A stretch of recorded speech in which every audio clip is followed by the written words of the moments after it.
మనకి ఈరోజు మాంచెస్టర్ వేదికగా డే 1 కంప్లీట్ అయిపోయింది కదా.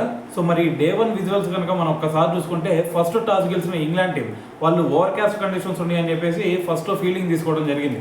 అయితే మరి ఫస్ట్ బ్యాటింగ్ వచ్చిన మన ఇండియన్ టీం చూసుకుంటే మనకి ఓపెనింగ్ పార్ట్నర్షిప్ ఎక్సలెంట్గా పార్ట్నర్షిప్ బిల్డ్ అయింది.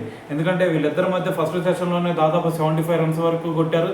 దాని తర్వాత చూసుకుంటే ఏకంగా వీళ్ళిద్దరి మధ్య 94 రన్స్ పార్ట్నర్షిప్ బిల్డ్ అయింది.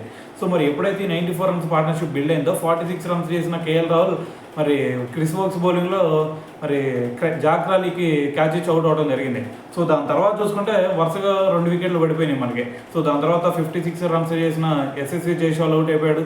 దాని తర్వాత చూసుకుంటే శుభ్మన్ గిల్ కేవలం 12 రన్స్ చేసి మనకి బెన్ స్టోక్స్ బౌలింగ్లో అయితే అవుట్ అవడం జరిగిందనమాట. అయితే మరి దీని తర్వాత చూసుకుంటే మనకి సాయి సుదర్శన్కి అదేవిధంగా ఇటువైపు రిషబ్ పంత్కి వీళ్ళిద్దరి మధ్య ఒక మంచి పార్ట్నర్షిప్ బిల్డ్ అయింది, ఒక 72 రన్స్ దాకా.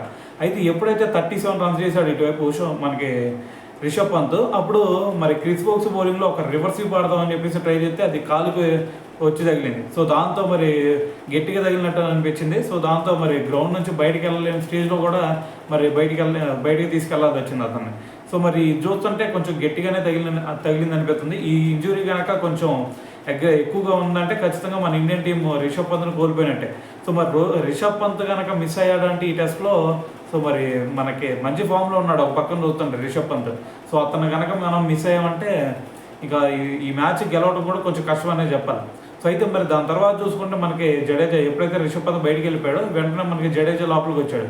సో మరి జడేజాకి అలాగే సాయి సుదర్శన్కి ఒక మంచి పార్ట్నర్షిప్ బిల్డ్ అవుతుంది అనుకునేలోపు మనకి సాయి సుదర్శన్ అవుట్ అవడం జరిగింది. సో దాని తర్వాత చూసుకుంటే ప్రజెంట్ మనకి ఇటువైపు జడేజా అలాగే షార్దుల్ ఠాకూర్, సో వీళ్ళిద్దరు కూడా క్రీజ్లో ఉన్నారనమాట. సో వీళ్ళిద్దరు చూసుకుంటే 19 రన్స్ అయితే ప్రజెంట్ ఉన్నారు. అయితే మరి ఒక్కసారి వాళ్ళ బౌలింగ్లో కనుక చూసుకుంటే క్రిస్ వోక్స్కి ఒక వికెట్ పడింది, బెన్ స్టోక్స్కి ఒక 2 వికెట్లు పడింది, దాని తర్వాత డాసన్కి ఒక వికెట్ పడింది అనమాట. సో మరి ఓవరాల్గా మన స్కోర్ కనుక చూసుకుంటే 264 రన్స్కి 4 వికెట్స్ అయితే కోల్పోయాం. సో మరి రేపు కనుక ఇంకొక 100 రన్స్ కనుక మనం చేయగలిగామంటే, ఎందుకంటే మనకి నెక్స్ట్ వాషింగ్టన్ సుందర్ కూడా ఉన్నాడు కాబట్టి, సో మరి రేపు ఇంకొక 100 రన్స్ కనుక చేయగలిగామంటే ఆటోమేటిక్గా మనం ఇటువంటి ఓవర్కాస్ట్ కండిషన్స్ ఉన్నప్పుడు కూడా ఇంత స్కోర్ చేసామంటే మరి లీడ్ అయితే మనం సాధించవచ్చు. సో చూద్దాం మరి ఏం జరిగింది అనేది రేపు.